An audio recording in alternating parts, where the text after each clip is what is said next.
side mo. Auto lang naman yun.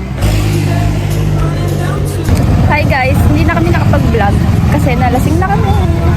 Ngayon, uuwi na ulit kami. Malungkot na yung sister ko. Uwi na ulit.